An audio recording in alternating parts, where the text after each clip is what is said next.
A quick content warning before we get started. Cruelty Squad is a pretty messed up and depressing game, so this video essay will include mentions of suicidality and body horror.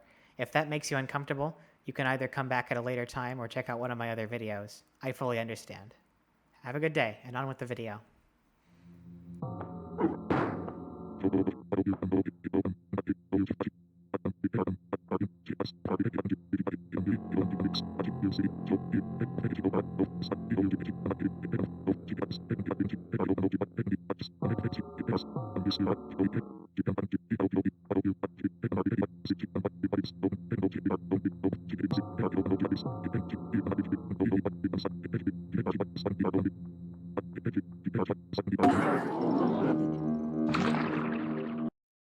Howdy, y'all. It's Juliet Necro, and if I had been born 6,000 years ago, I would have been revered as an oracle and everyone in the village would bring me offerings. Does that make me the latter-day oracle of the gaming community? Anyway, if you're unfamiliar with Cruelty Squad, you're probably at least a little bit confused from the footage I just showed you and the dialogue I just shared. It is a very confusing and off-putting game, and I'm about to spend entirely too much time explaining why that's actually one of its very best design decisions. This game is genius and a wonderful work of satire, and its strangeness plays strongly into that. Cruelty Squad was released in June of 2021 by the Finnish studio Consumer Soft Products.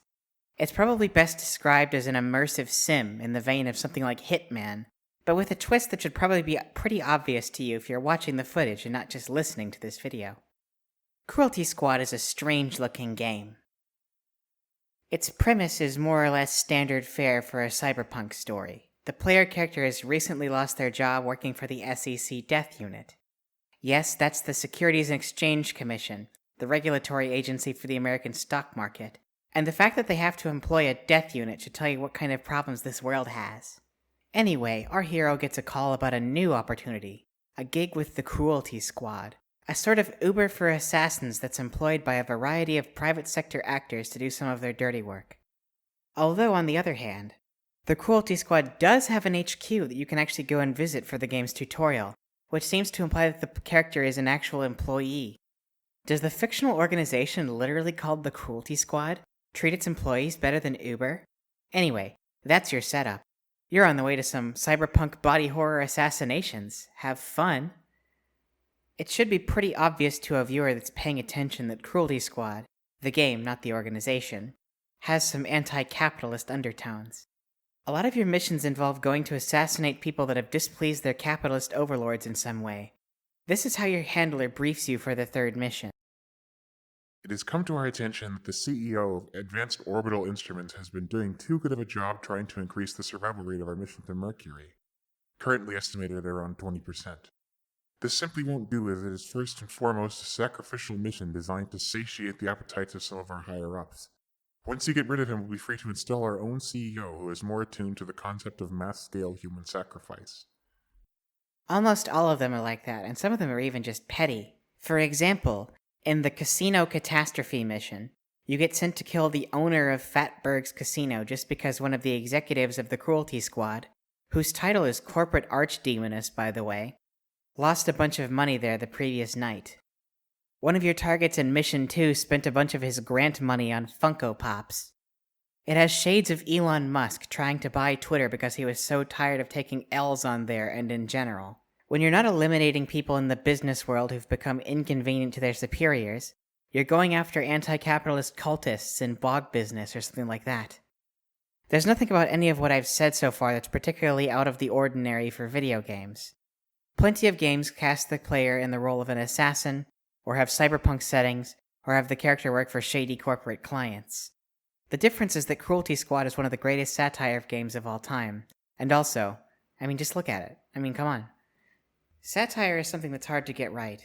It also doesn't help that as a trans woman, I immediately have to raise an eyebrow whenever a certain type of guy tries to say he was doing satire after a joke he made didn't land. But aside from that, it's extremely common to see works of art that were intended to be satire be adopted without irony by the very communities they were trying to satirize. For example, take the fact that in the past year or so, Patrick Bateman has become synonymous with the idea of the Sigma male, used in memes to show what the meme maker takes as the correct opinion. This is in spite of the fact that the purpose of the movie American Psycho is to repudiate the exact kind of masculinity that has led to the bullshit idea of the Sigma male. At least they've moved on from acting like poor Keanu is one of them. Keanu is a based ally king, and he is not for you, Manosphere. He's for us trans ladies. For another example, look at how many people miss the anti-capitalist critique in the Fallout games. Satire can be difficult to do well, because it's often too subtle for its targets to pick up on the fact that they're being made fun of, so they just wind up engaging with the work on a non-ironic level, and glorifying the behaviors that the work in question was supposed to be satirizing. You can find a bunch of articles very easily about Patrick Bateman's skincare routine and how to replicate it yourself, for example. Get your skin looking nice, just like this serial killer who literally idolizes Donald Trump. However, Cruelty Squad goes way too hard into the satire paint for any of that nonsense. For starters, there's the general aesthetic of the game. When deciding how to texture the surfaces that make up Cruelty Squad's world, consumer soft products seems to have always looked at what the accepted way to texture something was and done the opposite. Everything is done in bright, garish colors and patterns. Window glass is magenta or bright green. A lot of walls are textured with a face or a tessellation of faces. An entire pizza restaurant is covered from stem to stern in the chain's logo. Everywhere you look in Cruelty Squad, something is not quite right.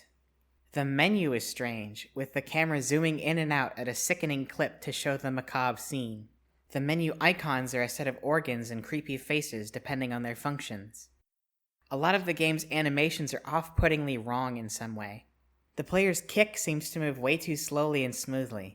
This gives its devastating power a strange effect.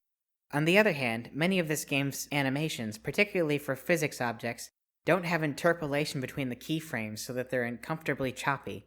There's even some smaller things that contribute to the unease, like the fact that the default key bindings are incredibly strange, or the fact that the game doesn't remember what implants you had equipped if you close the game and open it again.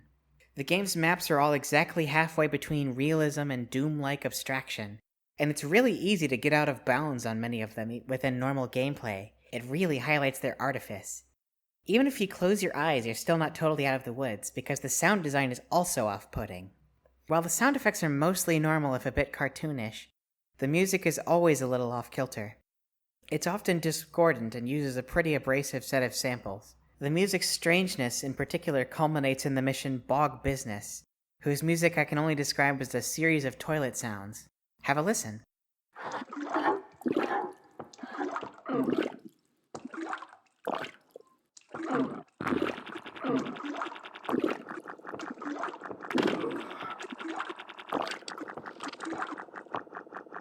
Great, isn't it? One last thing. Your handler and the other NPCs in Cruelty Squad speak using the same style of text-to-speech as Animal Crossing characters. So there's a little more cursed stuff for you. These aesthetic decisions changed the way I initially interacted with Cruelty Squad.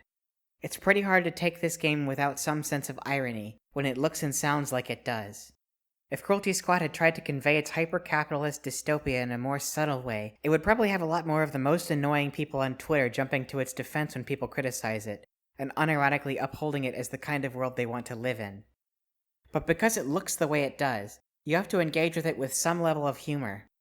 A lot of my initial engagement with the game was at least partially ironic. Even if you ignore the story, this game is fun to play just for the novelty factor of seeing what weird shit it's going to throw at you next. However, beyond the bizarre, off-putting aesthetic's ability to put off people that could potentially misinterpret the game, there's actually also a very dark, sometimes all-too-real macabre humor to it. Cruelty Squad also safeguards itself against misinterpretation by leaning too heavily into the dystopian elements of its world for it to be enjoyed uncritically. The easiest way to make a potential future not seem fun is to add in a little bit of body horror, so Cruelty Squad adds a heaping dose of it. Entire missions revolve around biological horrors, like the secret map dedicated to a cult who intentionally scrambles their DNA and whose headquarters is made of churning, writhing flesh and organs. The concept of biocurrency is mentioned multiple times throughout the game, and I'd rather avoid having to know what that means. Some of your targets are so warped by the weird future drugs that they take that they hardly resemble the humans they once were anymore. This is all treated as pretty mundane within the game's fiction, of course.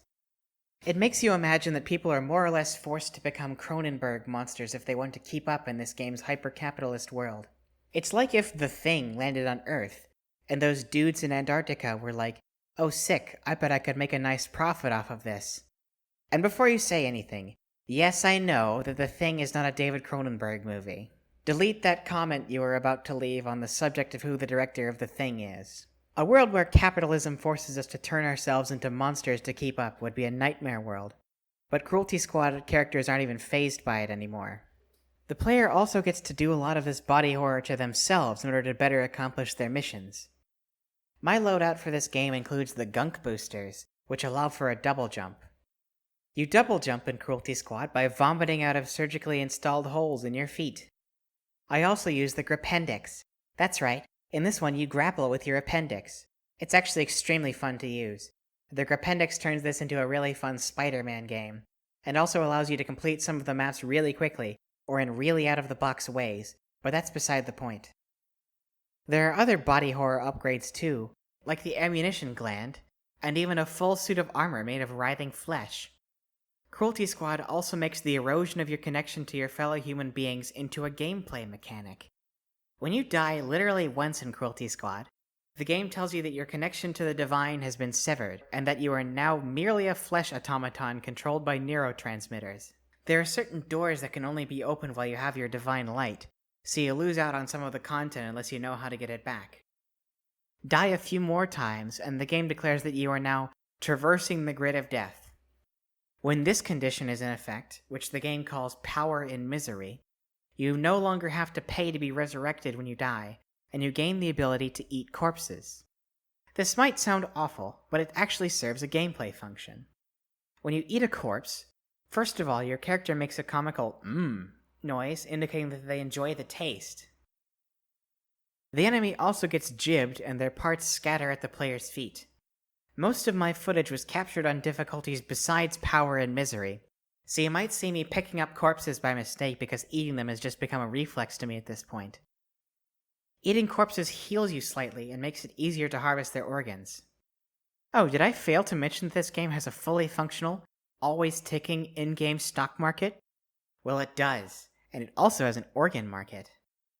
You can actually make way more money in this game by eating corpses and harvesting organs than you get by completing missions. Also, there's very little penalty for killing civilians in this game, so there's no reason not to kill and eat every single NPC on the map for those sweet, sweet organ dollars. This game is about an entropic end-state of hustle culture, where the idea of consuming human flesh and selling organs is just a thing people do. It's all just part of the grind. The meat grind, that is. Unfortunately, it's not terribly difficult for me to imagine a certain kind of finance bro trying to sell the rest of us on an organ market like they tried to sell us on the crypto market. Only time will tell. Cruelty Squad can also have some of the grimmest sights I've ever seen in a video game, even in ways unrelated to body horror. Map 2, Paradise, takes place in a fancy gated suburban community, and your handler from the Cruelty Squad mentions that it's built on top of an ancient burial ground. Obviously, there's a lot of unfortunate baggage to the trope of the indigenous burial ground becoming a problem for the story's white characters. Looking at you, Stephen King. But here its use is much more subtle. The burial ground doesn't really come up if you're playing the level normally, only if you're going for the secret map. There's a door in the basement of one of the houses that you can only enter by restoring your divine light at a shrine, and once you open it up, you're greeted with a dark passageway. If you bring a flashlight and look at the walls down here, you can see that they're made of skulls. It looks like a catacomb. Turns out the handler wasn't lying. There's the burial ground down there after all. Seeing this area made me think of the fact that the people of my own country really did massacre whole ethnic groups in the process of expansion, only to build the blandest, most dystopian suburbs on top of what had once been their homes. Even the name of the subdivision, Paradise, is an exaggeration of the kind of saccharine names that real estate developers give their latest cookie-cutter suburban developments. I don't know if that was the developer's intent, but it served to me as a grim reminder of what the society I grew up in is built on. There are also references to problems like gentrification in the map Neuron Activator. Your handler tells you that a huge portion of the population of Helsinki was intentionally killed by a bioweapon and then it was passed off as an accident, so that the area can be redeveloped. In this case, your goal is actually to assassinate the people who perpetrated this crime, who spend their nights at a nightclub. It's a rare case of the player being on the right side, as the original surviving inhabitants of Helsinki crowdfunded to afford your service. Obviously, we're not to the point of using bioweapons to clear out certain areas, but we're not above hostile real estate practices. Also, don't even think about trying to change the system from within in the world of Cruelty Squad. In Mall Madness, your target is a political candidate who wants to actually do something about all the corporations that rule the world, and you have no choice but to kill him if you want to see the rest of the game. It calls to mind that in our real world, many candidates in America and Europe who espouse actual leftist ideas are denounced and have their careers destroyed by their own parties, like Bernie Sanders in the US and Jeremy Corbyn in the UK. You really do have to be an agent of capitalist realism in this game. That's not even getting into the fact that a typo can cause your whole organization to turn on you because the system is so heavily automated, or that a rich person's kids might hire an assassin to kill him in order to ensure that he doesn't spend too much of their inheritance in retirement. Cruelty Squad is insistent on showing you all of the worst elements of capitalism. You can't look away here like you can in some other games that present it more abstractly. This refusal to disengage from the failures of capitalism, combined with the grotesque and bizarre aesthetic of the game, highlights the absurdities and horrors that a lot of people are forced to put up with on a daily basis. It's a very grim game if you're paying attention. Not nearly as dark as that, but still dark, is the house. Yes, you can in fact buy a house in this game. It'll cost you, though.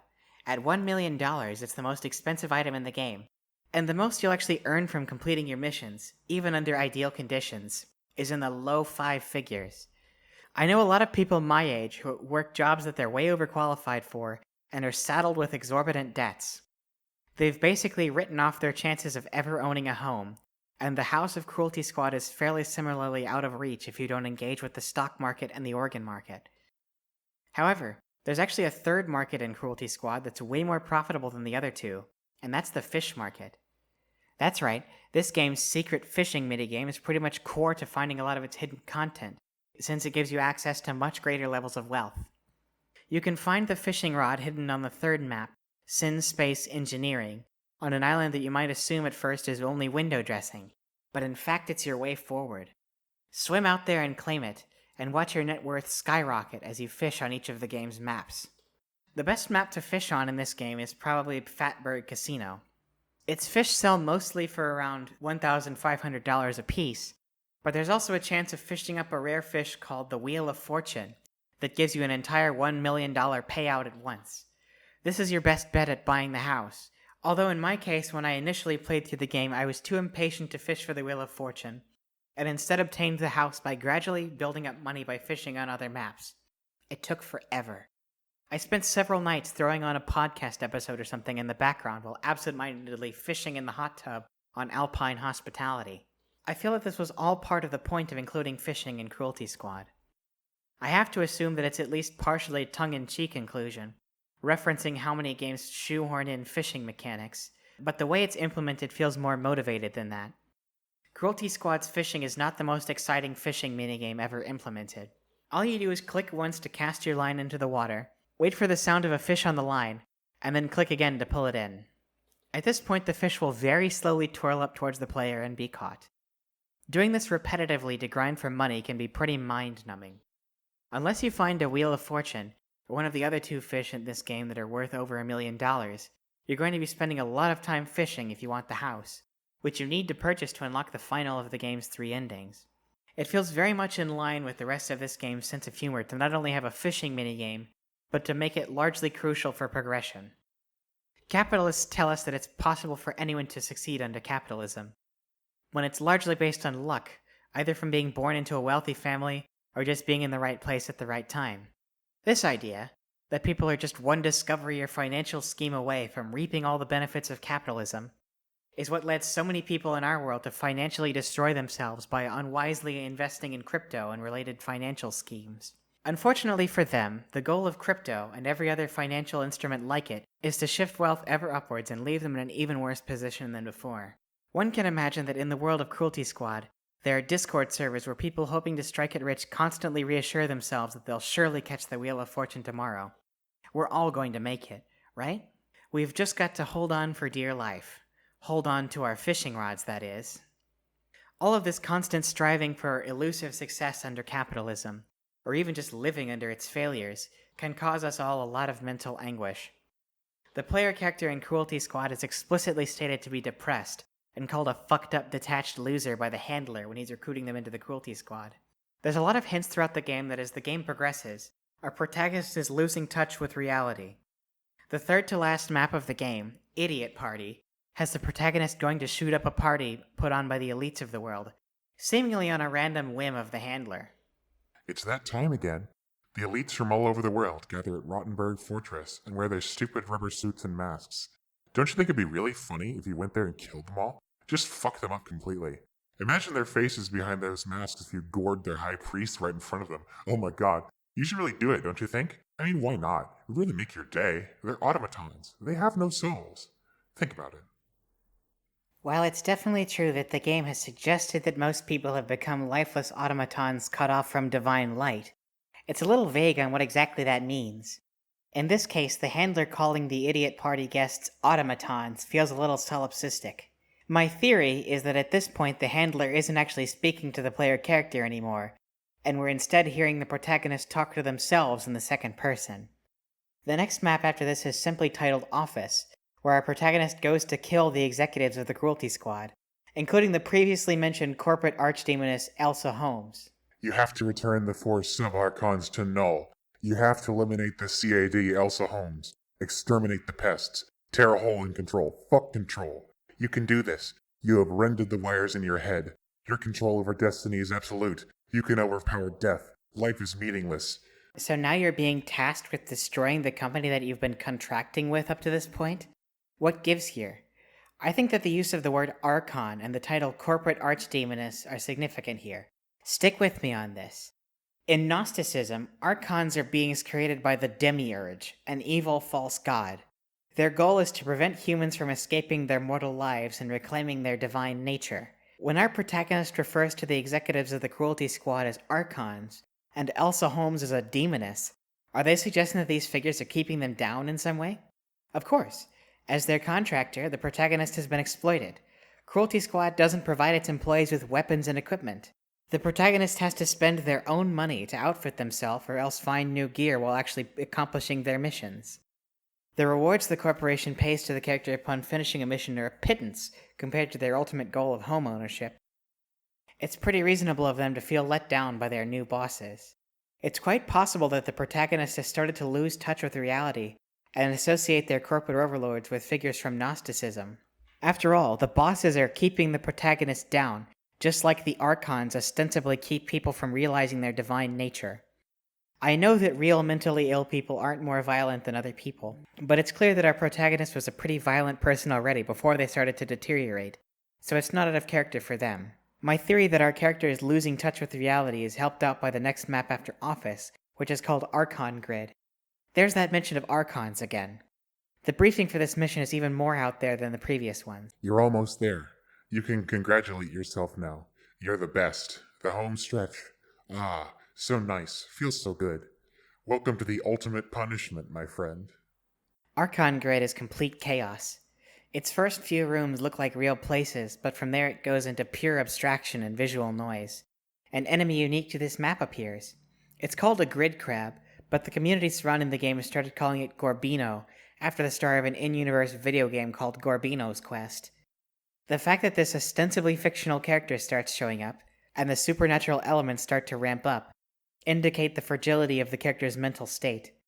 The boss of this map is another Archon, which the game refers to in its files as Arbaxis. Again, Arbaxis is a figure that shows up frequently in Gnostic texts, although with a different role each time. How anything that happens in Archon Grid relates to what happens outside of our protagonist's head is unclear, assuming you agree with my theory that the events of the last few maps are less and less literal. I want to comb through each of the endings of this game and find some meaning in them, so please bear with me, they're very weird. After defeating Arbaxis, we're treated to the first of 3 endings. You emerge from a long and weary sleep. The world appears as a large flat plain of opportunity. The sky is boundless and blue. You are among friends. The air is fresh with the scent of the ocean. You have learned acceptance and forgiveness, but you lack knowledge and understanding. You will be trapped forever. The past is ever present. The sun smiles at you with eternal malice. The first sentence mentions that the character has woken up from sleep. Archon Grid is likely a dream that the protagonist has had after murdering the Cruelty Squad executives in office. The next few sentences are full of good vibes. We've got opportunity, blue skies, friends, and the smell of the ocean in the air. Venting their frustration by killing those executives has improved our character's mental state somewhat. However, the relief is not going to last. Our character lacks knowledge and understanding, and worries they'll be trapped where they are forever. Remember that death is extremely cheap in the world of Cruelty Squad. It's very likely that those executives will be promptly resurrected and reinstated at their old jobs. It might even be such a common occurrence for Cruelty Squad employees to snap and murder their bosses that they haven't even bothered to fire a protagonist. You can replay any of the missions, including Office, as often as you want, after all. The protagonist has realized that their rampage hasn't got them out of their situation, because Cruelty Squad's take on capitalism is even more inescapable than the real thing. It's as ever-present as the sun in the daytime sky. That's our first ending. A meditation on how difficult it is to get rid of capitalism. Is it any wonder that this game hasn't been co-opted by capitalism lovers yet, when it tells a story like this through metaphor? We're not even done yet. We still have 2 more endings to get through. The second ending is unlocked by killing the secret target in Cruelty Squad HQ and exiting the map through the secret exit. At one end of the Cruelty Squad HQ is a door that can't be opened, at least at first. The only way to unlock it is to discover the secret hardest difficulty setting called Hope Eradicated. Luckily, the shrine that gives you access to Hope Eradicated is also on Cruelty Squad HQ, hidden in the back. However, it requires you to either find an item called the Holy Scope, which is hidden in Archon Grid, or set the game's resolution to 640 by 480 pixels. Once you do, you can find the shrine. On Hope Eradicated difficulty, you can open certain special doors just like you can when you have your Divine Light, but there's some other effects. The game's music is even more distorted, and every map has additional enemies and an extra target or 2. Next on your journey to the second ending, you'll need to head back to the first real map, Pharmacokinetics, and find a hidden door. Within, you'll find a hidden room only available on Hope Eradicated, where you can get permanent death surgery that allows you to survive the area behind the door on Cruelty Squad HQ. This is a lot, I know, but stick with me here. Now that you've done all that, you can open the door on Cruelty Squad HQ to pursue the target. The target is dressed just like you and wields the DNA Scrambler pistol, which can eventually paralyze you. They also have a truly unconscionable amount of health, making them near impossible to kill. Luckily, the perfect weapon to deal with this guy is actually also hidden on this map. In the maze of corridors behind the Cruelty Squad HQ, you can find the ZKZ transactional rifle, which increases in power based on the amount you have invested in the market. The best way to kill the boss, aside from some cheese strats, is to grab the ZKZ while having over $1 million in the market, as that's when the rifle maxes out. With this accomplished, this odd boss will go down in one hit, as will almost everything in the game that isn't wearing any armor. Upon defeating this boss and exiting the hidden door, you're greeted by your next ending. I weep. You are a rotten husk. You overflow with boundless power. You have the soul of an emperor, sacrificial hero, blessed by primordial luck. Your friends are in hell, yet you smile. Only good things will come to someone like you. Set goals. Have a 10-year plan. Invest. Wake up early. CEO mindset. Good luck. Here we go again. More text to pick through with a fine-toothed comb. However, I listen to progressive rock, so I am very good at finding meaning in the most esoteric pieces of text imaginable. Anyway, let's go. The ending seems on the surface to be much more positive than the ending we got on Archon Grid, which makes sense because in order to get this one you have to have made it financially, so to speak.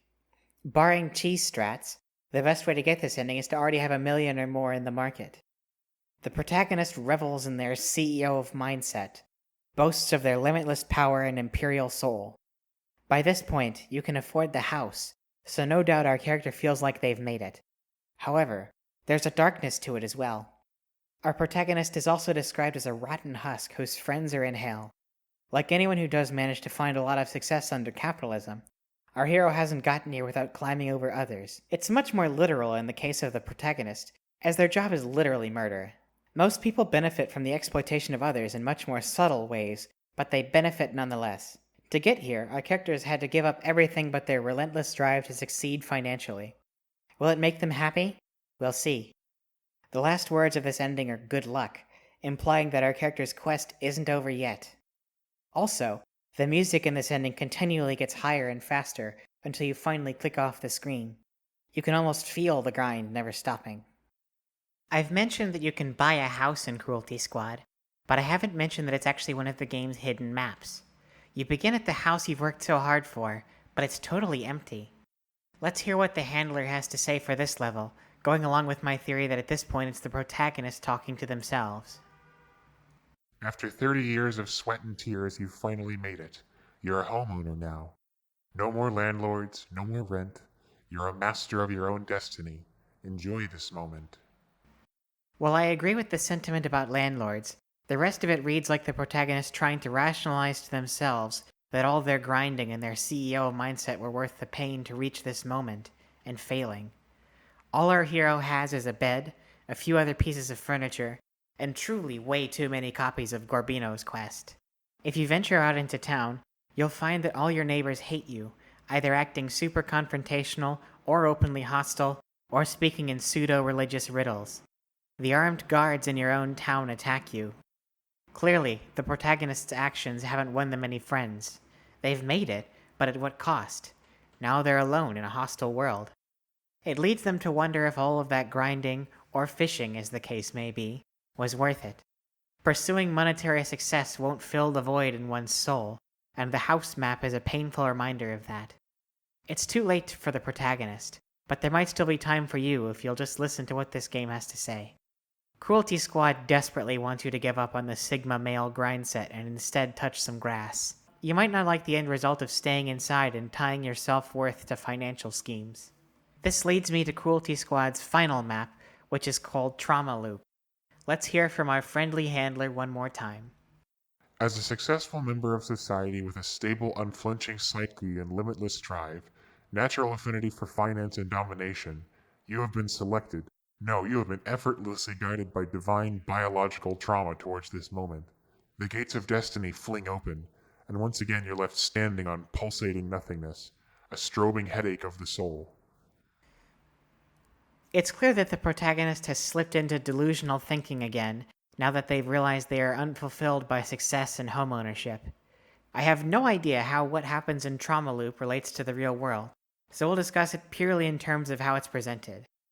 Your goal in Trauma Loop is to try and find something called the Cradle of Life, which is at the very bottom of the world. The area around the cradle looks a lot like the burial ground underneath Paradise. The floor texture calls to mind the skulls we saw there. You'll have to be really careful to make it to the cradle without getting killed, and you're treated to the strangest and longest of the three endings when you get there. What is the Cradle of Life? I think that our protagonist's goal on this map is to restore people's ability to die, so that they can't keep coming back like they have up to this point. However, it might have had some unintended consequences. A point in the horizon, a melting scene from your childhood. Your mortality is showing. A frantic drift towards nothing, biology doomed to an infinite recursive loop. Teeth with teeth with teeth. Take a bite. Serene scent of a coastal town, warmth of the sun. Bitter tears. Lust for power. This is where you abandoned your dreams. You are a high net worth individual, an expanding vortex of pathetic trauma. Finally, a beautiful fucking nerve ape. A pure soul is born. Its neurotransactions stutter into being. 30 quadrillion, 583 trillion, 750 billion, 937 million, 509,353 operations per nanosecond. Beauty eludes your porous mind. Our protagonist reflects on the dreams they had as a child, and then realizes the implications of their mortality. Again, like the first ending, we hear mentions of the warm sun and the ocean, and then the bitter tears as our character abandoned that dream in favor of the pursuit of wealth. They've become too focused on the grind, so that beauty eludes them, and all that's left is the capitalistic void where their soul should be. The value of life is negative, the balance of being rotated by 38 degrees. The surface is full of cracks, A turgid light shines through. Fleshy primordial bodies sluggishly roll down the slope. Only you slide upwards. With a celestial step, you become beatified, a saintly figure. Your pristine idiocy reveals a safe path through the impenetrable fog of life.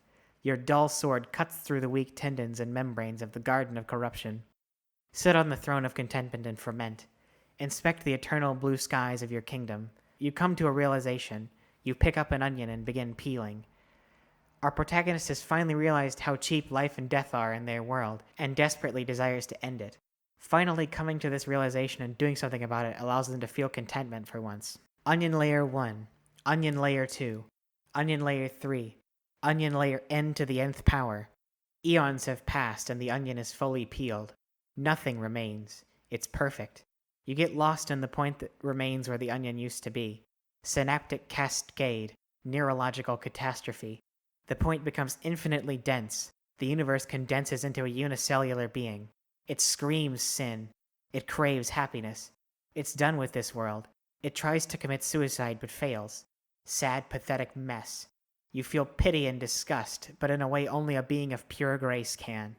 In your violent mercy, you terminate the world life. Our protagonist has realized just how rotten the world they live in is, and has come to the conclusion that things would be better if that world didn't exist.